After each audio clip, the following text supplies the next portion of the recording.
Hello, welcome. This is the global community for adults who have survived childhood trauma, those who are living with CPTSD symptoms. I am hoping this is working.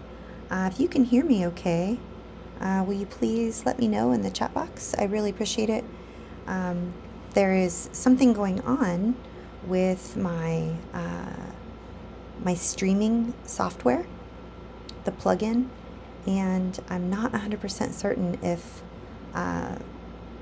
could someone let me know, one of my Blue Wrench crew, perhaps? Hello to Shannon, hello Poppy, hello John Harvey, hello Jeffrey Sherman, hello Angela, hello Van, hello Kate, hello Carrie, hello Ninja Taco, hello everyone.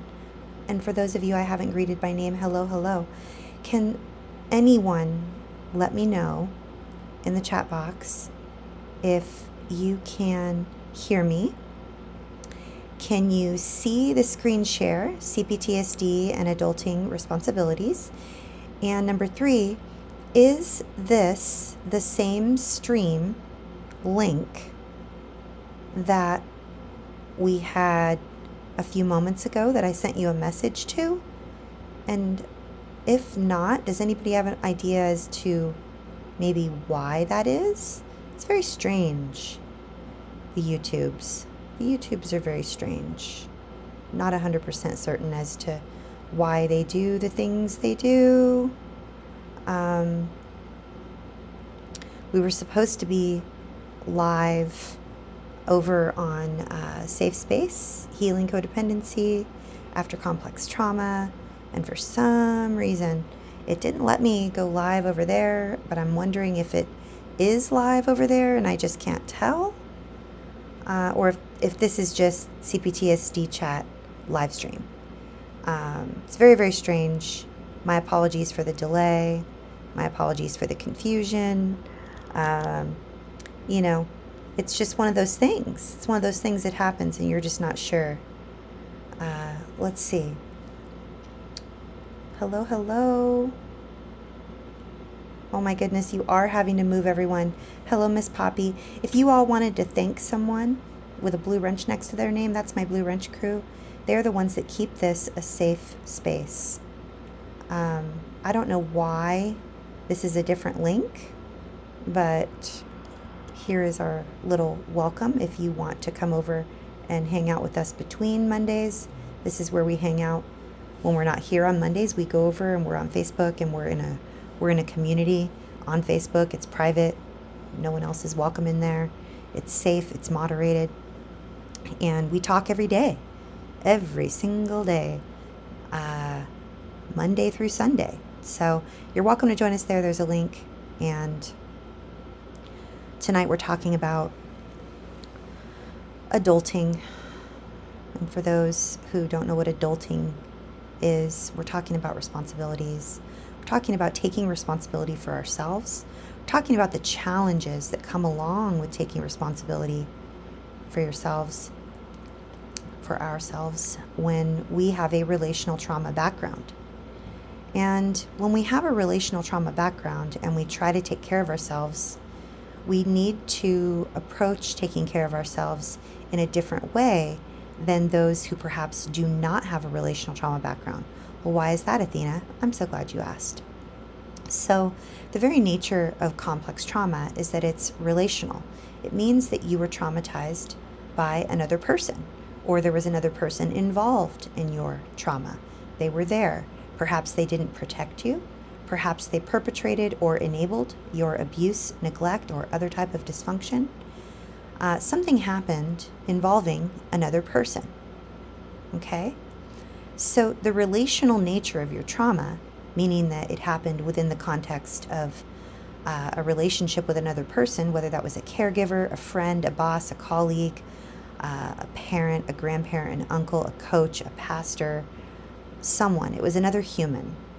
So the very nature of your trauma involving another human, and how that even connects with your adult responsibilities, and how that could complicate your ability to participate effectively in adult responsibilities is very simple, and yet it is very complex. The simple part of it is you are a human who was involved in a trauma involving another human.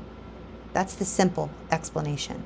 The complex explanation as to why adult responsibilities are more difficult for adult survivors of repeated relational trauma is that you may be living with arrested development, meaning that during your developmental years, there was repeated neglect, dysfunction, or abuse. And that caused you to need to be focused on surviving versus learning how to develop. So in a family system where there is not repeated relational trauma, consistent neglect, dysfunction, or abuse, children and those who are developing in their developmental years, their formative years, they do things that involve learning how to develop.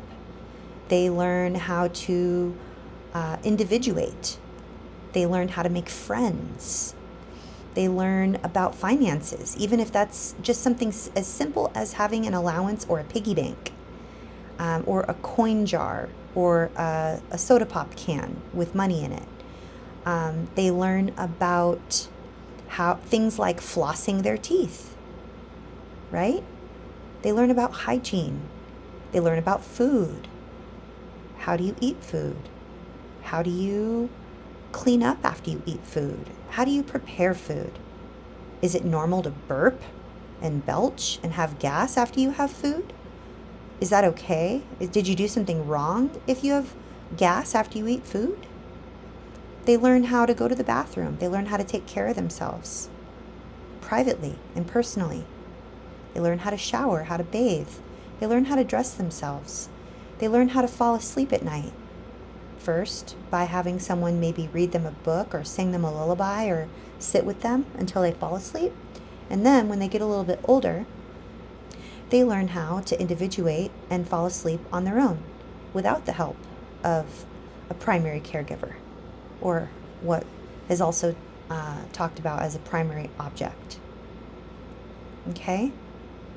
And instead of learning how to stay alive and how to survive through dysfunction, neglect, or abuse, these kids get to do all of those things that I just mentioned.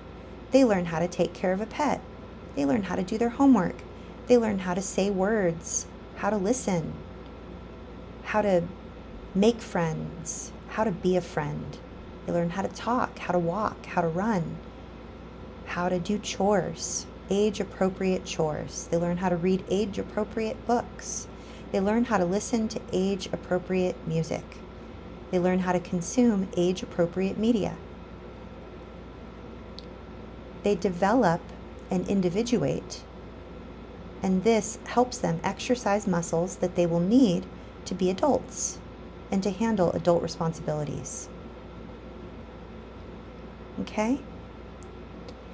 And so when we here on this YouTube channel, many of us who are all adults here, many of us, our dysfunction, neglect, or abuse began in childhood during our developmental years. So rather than learning how to individuate and how to learn about all the things that we just mentioned in the last several minutes of this video, we are learning to take care of our caregivers because it's obvious to us that they can't take care of themselves. And so we don't know how to take care of ourselves, but we know how to show up for them and to help them to feel better so that they'll pay attention to us, so that they'll listen to us, so that they will like us, so that they'll want to spend time with us, so that they will be happy and calm. We become overly responsible for others, and we don't know how to be responsible for ourselves. That's because our dysfunction, neglect, or abuse began at an early age. So things get complicated, and it can be very, very, very confusing. And one of the paths towards us we, as adults, learning how to handle adult responsibilities is to educate ourselves. We read psychoeducational materials about repeated relational trauma. What does it mean to have a relational trauma background? What is developmental trauma disorder? What is complex trauma? Is CPTSD real? Do I have CPTSD? What is CPTSD?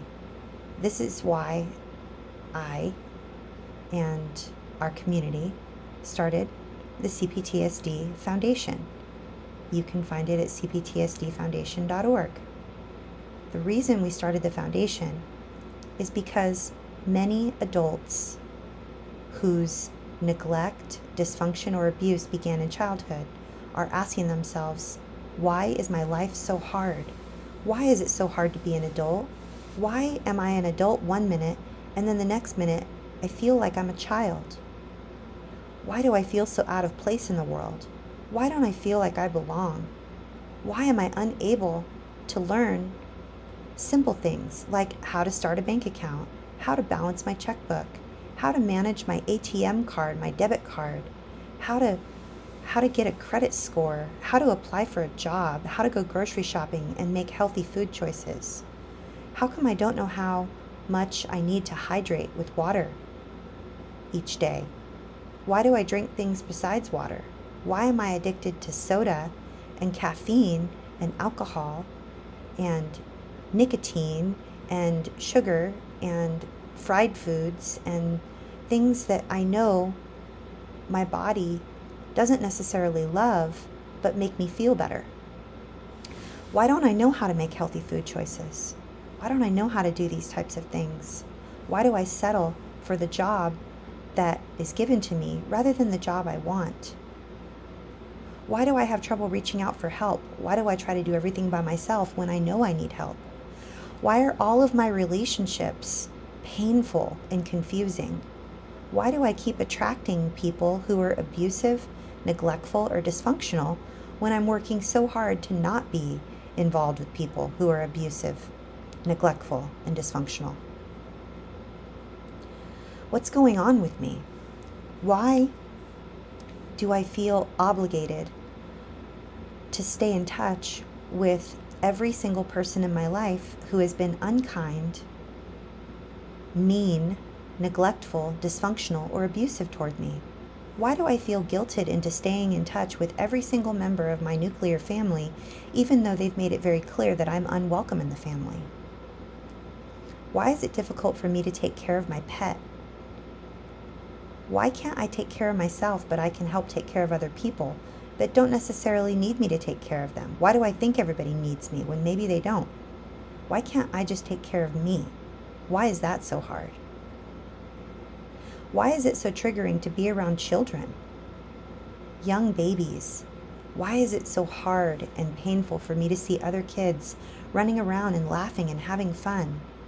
How come every time I get around teenagers, I feel like I'm triggered into a dissociative state, and it causes me to feel angry and bitter about other people who have a good life when my life is so painful and so difficult?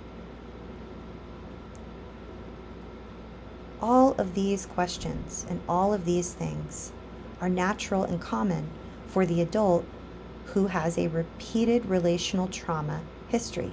Did you endure repeated relational trauma? Did your dysfunction, neglect, or abuse begin when you were developing, when you were young? If that is the case, then it's natural for you to struggle with knowing how to handle your adult responsibilities. The good news is you're on the right path. You're here. You are listening to my voice. You are aware that you're struggling with these things. You're hoping that there are some answers. You're wondering if anybody else knows what that's like. And I'm here to tell you that there are other people that know. They do know what that's like. And it's not just me talking about this. This is something that has been talked about for decades, but more recently has become more mainstream. So I'm going to read to you from our Melody Beatty devotional that we've been discussing on our weekly YouTube discussions. I usually have the link down in the description section of the video, but for some reason, the video today opened up in a different window than the one that I already had planned. It's very strange, but that's okay. We'll figure it out. I'll give it to you. And I think Miss Poppy might have the link to the Melody Beatty. Let me see if I have it. I think I might have it here.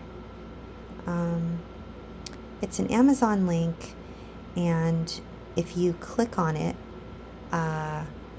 it will donate to the foundation at no extra cost to you. So you're helping a small business. You're helping support our community.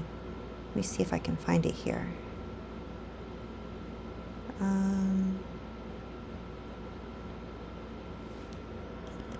Here we go.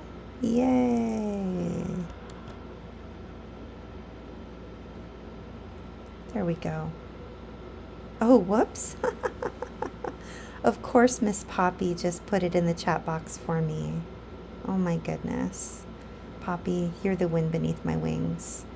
Hello to all my Blue Wrench crew. I couldn't do any of this without you. Hello, Miss Kira, Shannon. Hello, Ninja Taco, John Harvey. Hello to anyone else I haven't greeted by name. So very, very, very, very grateful. So very grateful for each of you.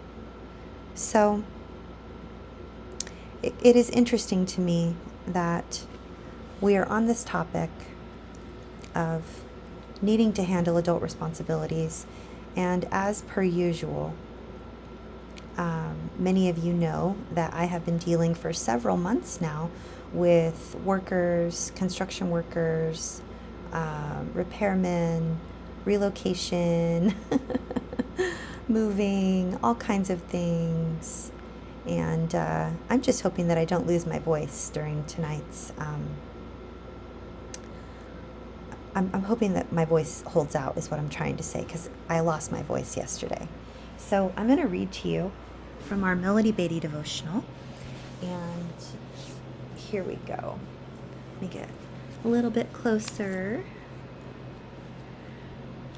All right.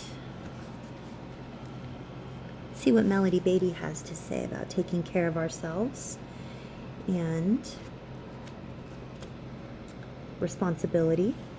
So for the next 30 minutes, I'm going to read to you, and I just warmly welcome you to sit back and listen to what Melody Beatty has to say to us and what helpful information she has for us. And if it doesn't go a full 30 minutes, then it doesn't go a full 30 minutes. That's okay. Here we go. I'm on the bottom of page 375 for those of you who have the book. The quote at the top is from Melody Beatty's book titled Codependent No More, and it says, "Learn the art of acceptance. It is a lot of grief." Sometimes, now this is Melody Beatty speaking, not me, okay? I'm simply the vehicle. I'm reading it to you. Melody Beatty says, "Sometimes a part of taking care of ourselves, as a part of taking care of ourselves, it becomes time to end certain relationships. Sometimes it becomes time to change the parameters of a particular relationship. This is true in love, friendships, with family, and on the job. Endings and changes in relationships are not easy, but often they are necessary. Sometimes we linger in relationships that are dead out of fear of being alone or to postpone the inevitable grieving process that accompanies endings. Sometimes we need to linger for a while to prepare ourselves, to get strong and ready enough to handle the change. If that is what we are doing, we can be gentle with ourselves. It is better to wait until that moment when it feels solid, clear, and consistent to act. We will know. We will know. We can trust ourselves. Knowing that a relationship is changing or is about to end is a difficult place to be in, especially when it is not yet time to act but we know the time is drawing near. It can be awkward and uncomfortable as the lesson draws to a close. We may become impatient to put closure on it, but not yet feel empowered to do that. That's okay. The time is not yet right. Something important is still happening. When the time is right, we can trust that it will happen. We will receive the power and the ability to do what we need to do. Ending relationships or changing the boundaries of a particular relationship is not easy. It requires courage and faith. It requires a willingness on our part to take care of ourselves and sometimes to stand alone for a while. Let go of fear. Understand that change is an important part of recovery. Love yourself enough to do what you need to do to take care of yourself, and find enough confidence to believe that you will love again. We are never starting over. In our healing journey, in recovery, we are moving forward in a perfectly planned progression of lessons. We will find ourselves with certain people in love, family, friendships, and work when we need to be with them. When the lesson has been mastered, we will move on. We will find ourselves in a new place, learning new lessons with new people. No, the lessons are not all painful. We will arrive at that place where we can learn not from pain, but from joy and love. Our needs will get met. And then the ending affirmation says, "Today, I will accept where I am in my relationships, even if that place is awkward and uncomfortable.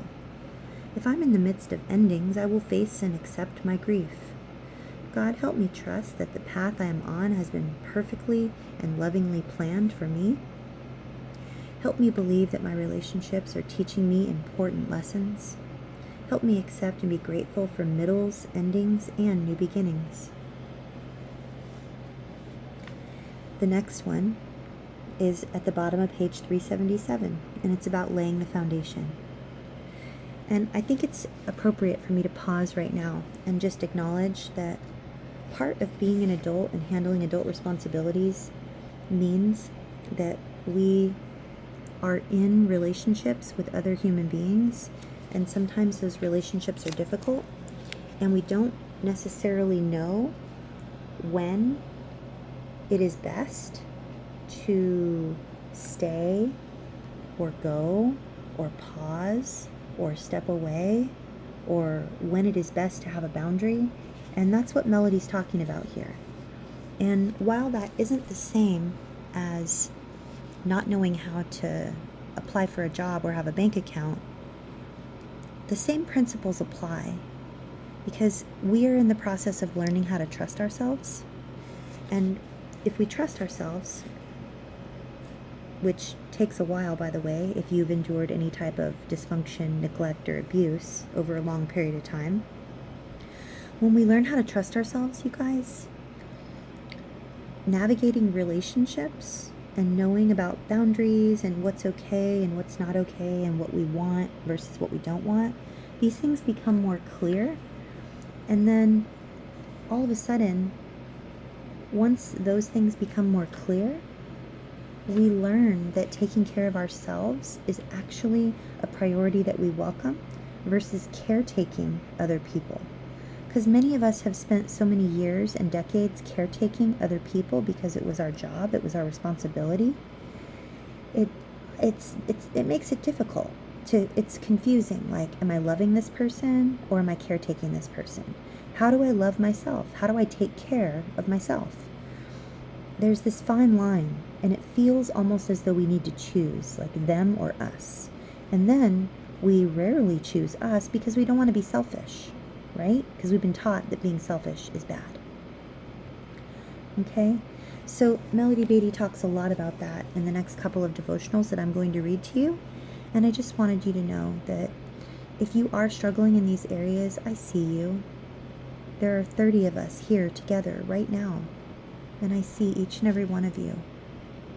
I CC you if you're in the chat box and you're typing. And I don't CC you if you're not typing in the chat box, but I see you. You're here. You can hear my voice. And I want you to know you're not alone. Okay? I want you to know you're not alone. I'm going to continue reading now.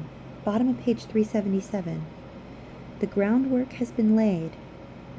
Do you not see that? Do you understand that all you have gone through is for a purpose?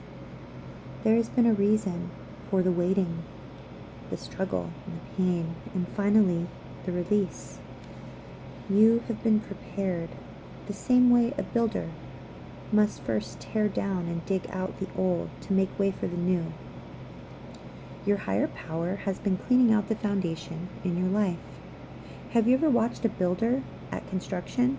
When he begins his work, it looks worse than before he began. What is old and decayed must be renewed, must be removed. And what is insufficient or too weak to support the new structure must be removed, replaced, or reinforced. No builder who cares about his or her work would put a new surface over an insufficient support system. The foundation would give way. It would not last.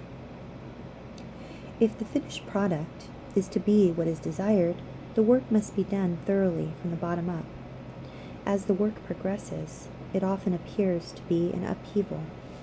Often, it does not seem to make sense. It may appear to be wasted time and effort because we cannot see the final product yet. But it is so important the foundation be laid properly if the fun work, the finishing touches, are to be all that we want them to be. This long, hard time in your life has been for laying of groundwork. It was not without purpose, although at times the purpose may not have been evident or apparent, and it might not be evident or apparent now. But the foundation has been laid, the structure is solid, and now may be the time for the finishing touches, the completion. It might be time to move the furniture in and enjoy the fruits of your labor. That might be your time. If so, congratulations. You've had the patience to endure all the hard parts. You've trusted, surrendered, allowed your higher power or the universe or God to heal and prepare you. Now, maybe it's time to enjoy the good that has been planned for you. You will see your purpose. It shall all come together and make sense. Enjoy. Today I will surrender to the laying of the foundation, the groundwork in my life. If it is time to enjoy the placement of the finishing touches, I will surrender to that and enjoy that too. I will remember to be grateful for a higher power that is a master builder and only has my best interest in mind, creating and constructing my life. I will be grateful for my higher power and the care and attention to details in laying the foundation. Even though I become impatient at times, I will stand in awe of the beauty of God's finished product. It's so beautiful, you guys. I'll tell you one thing. It's very difficult to believe that the things I've been through have been for a reason. It's super duper painful. You want to know why? Because we've been climbing and climbing and climbing and climbing and struggling. And it doesn't feel like it's ever going to be worth it. But I want to read you this next one. It's at the bottom of page 372. And if you're struggling right now, and you're in a season of your journey that feels just so long and like you can't get out, and like you're just exhausted, I'm going to read this to you, okay? Melody says, I know you're tired. I know you feel overwhelmed. You may feel as though this crisis, this problem, this hard time will last forever. It won't. You are almost through. You don't just think it has been hard. It has been hard. You have been tested, tried, and retested on what you've learned. Your beliefs and your faith have been tried in fire. You've believed and then doubted and then worked at believing some more. You have had to have faith even when you could not see or imagine what you were asked to believe. Others around you may have tried to convince you not to believe in what you were hoping you could believe. You've had opposition. You've not gotten to this place with total support and joy. You've had to work hard in spite of what was happening all around you. Sometimes what motivated you was anger, sometimes fear. Things went wrong. More problems occurred than you anticipated. There were obstacles, frustrations, and annoyances en route. You did not plan on this being the way it would evolve. Much of this has been a surprise. Some of it has not been at all what you desired. Yet, it has been good. Part of you, the deepest part that knows truth, has sensed this all along. Even when your head told you that things were out of whack and crazy, that there was no plan or purpose, that God had forgotten you, so much has happened, and each incident, the most painful and the most troubling, the most surprising, has a connection. You are beginning to see and sense that. You never dreamt things would happen this way, did you? But they did. And now you are learning a secret. They were meant to happen this way. You didn't believe that it would take this long either, did you? But it did. You have learned patience. You never thought you could have what you are going to have, but now you know you will. You've been led. Many were the moments when you thought you were forgotten, when you were convinced that you'd been abandoned, and now you know that you have been guided. Now things are going to come into place. You're almost at the end of this phase, this difficult portion of the journey. The lesson is almost complete. You know the lesson you fought, resisted, and insisted you could not learn. Yes, that one. You've almost mastered it. You've been changed from the inside out. You've been moved to a different level, a higher level, a better level. You have been climbing a mountain. It has not been easy. But mountain climbing is never easy. Now you are near the top. A moment longer and the victory shall be yours. So steady your shoulders, breathe deeply, move forward in confidence and in peace. The time is coming to relish and enjoy all which you have fought for. That time is drawing near, finally. I know you have thought before that the time was drawing near, only to learn that it wasn't. But now, the reward is coming. And you know that too. You can feel it. Your struggle has not been in vain. For every struggle on this journey, there is a climax, a resolution. Peace, joy, abundant blessings, and reward are yours here on earth. Enjoy. There will be more mountains, but now you know how to climb them. And you have learned the secret of what is at the top. Today I will accept where I am and continue pushing forward. If I am in the midst of a learning experience, I will allow myself to continue with the faith that the day of mastery and reward will come. Help me, God, understand that despite my best efforts to live in peaceful serenity, there are times of mountain climbing. Help me stop creating chaos and crisis, and help me meet the challenges that will move me upward and forward. Ooh. Erica says, I am afraid of everything. I used to think that I was fearless, and I am tired. Yeah. Me too, Erica. Me too.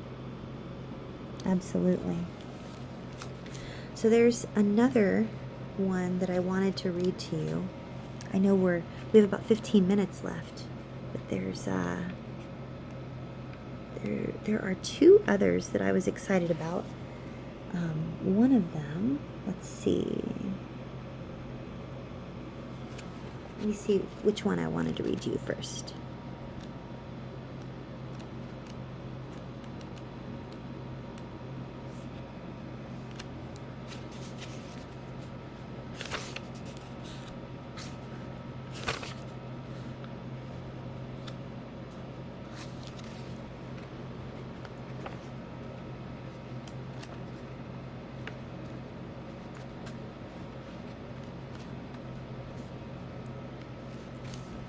Here we go.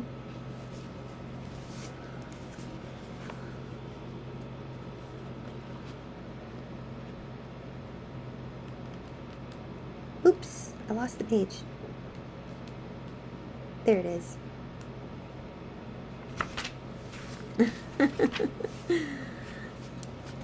Are you ready? This is on page 10. Top of page 10 for those who have the book.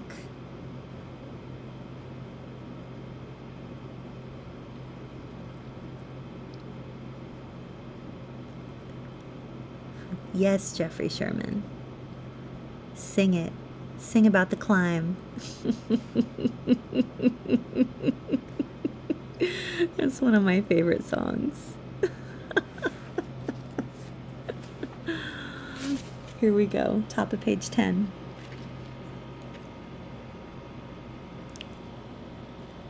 The quote at the top is from Melody Beattie's book, Codependent No More. And the quote is, "We have been doing the wrong things for the right reasons." Caretaking, the act of taking responsibility for other people while neglecting responsibility for ourselves. When we instinctively feel responsible for the feelings, thoughts, choices, problems, comfort, and destiny of others, we are caretakers. We may believe, at an unconscious level, that others are responsible for our happiness, just as we are responsible for theirs. It's a worthy goal to be a considerate, loving, nurturing person, but caretaking is neglecting ourselves to the point of being victimized. Caretaking involves caring for others in ways that hamper them in learning to take responsibility for themselves. And caretaking doesn't work.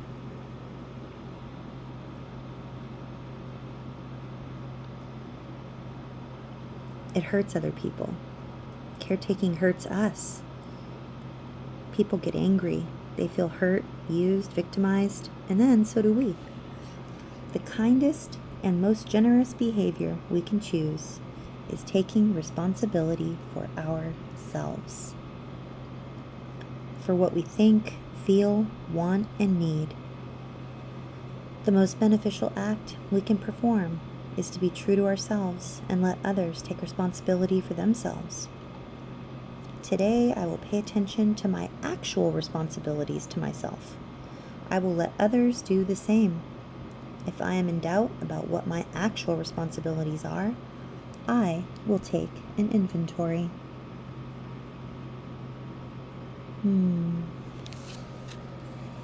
I think that was a really hard one for me a couple years ago. I think this is like the third time I'm reading through this book. And I want to encourage you with that, if the caretaking thing is really difficult for you, because it's been really difficult for me as well. So I just want to offer a lot of compassion to anyone who's struggling with this.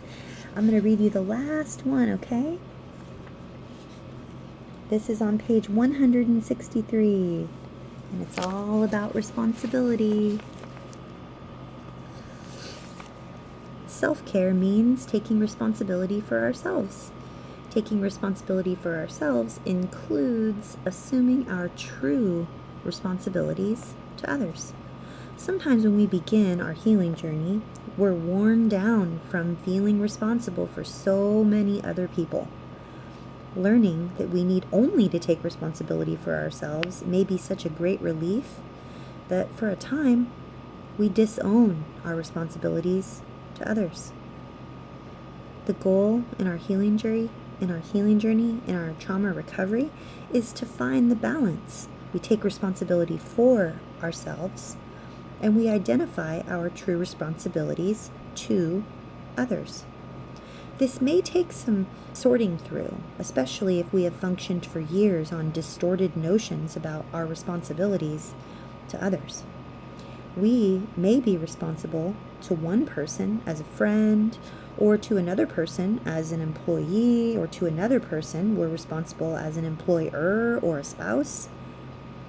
With each person, we have certain responsibilities. When we tend to those true responsibilities, we will find balance in our life. We are also learning that while others are not responsible for us, they are accountable to us in certain ways. We can learn to discern our true responsibilities for ourselves and to others. We can allow others to be responsible for themselves and expect them to be appropriately responsible to us. We will need to be gentle with ourselves while we learn.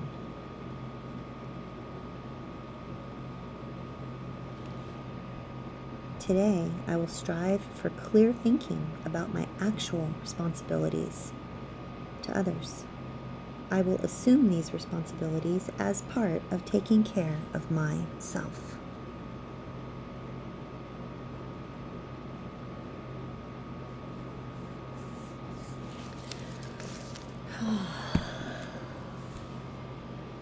Melody is always so good.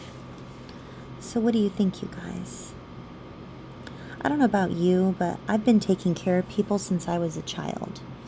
First, I took care of the adults around me, and then I got into relationships with other people who needed me, because being needed is all that I knew. Right? It's all I knew. Being needed and taking care of others, caretaking others, is all that I knew. It was the only thing I knew how to be good at. And it caused me to accept jobs and romantic partner relationships and friendships and collegial relationships and volunteerism relationships, and it just caused me to welcome all types of neglect, dysfunction, and abuse into my life, because that is what I was used to. So over the past several years, I've just been slowly learning how to release my need to attract dysfunction, neglect, and abuse, and how to take really good care of myself. And the only way I now know how to take good care of myself is to how to maybe check in with myself and ask myself, what do I need in this moment to take care of myself? What would feel good? What would feel supportive and helpful? Am I hungry? Am I thirsty? Do I need to go to the grocery store? Do I need to tie my shoes? Do I need to take a bath? Do I need to floss my teeth or take a shower? Do I need to go for a walk? Do I need to take care of my chores? Do I need to feed my pet? Do I need to contact my boss and schedule a discussion about a situation at work? Do I need to go to the bank and make a deposit? Do I need to check the credit card balance on my account so that I can pay that off? Do I need to schedule some time with a therapist? Do I need to call a friend or send a text message to a friend? Do I need to buy myself some flowers? Do I need to reach out to my adult children and just let them know that I love them and care about them and that I'm here for them? Do I need to sit down with my romantic partner and share with them that I really appreciate them very much? And maybe do I need to sit down with my romantic partner and apologize for something, or tell them I would prefer a certain dynamic in our relationship to be different? How's my attitude? What are the voices inside my head saying? Do I need to be thinking and speaking more kindly to myself? Do I need an attitude check? Am I taking care of other people at the expense of my own well-being?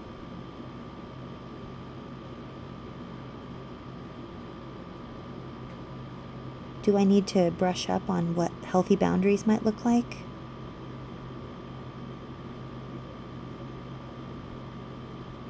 Is there someone I can reach out to and send a kind word?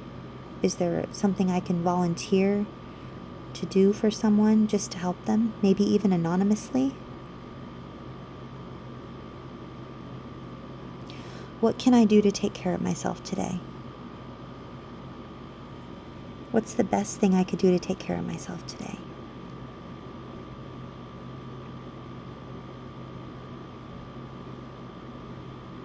Mentally, emotionally, relationally, financially, educationally, spiritually, occupationally, physically.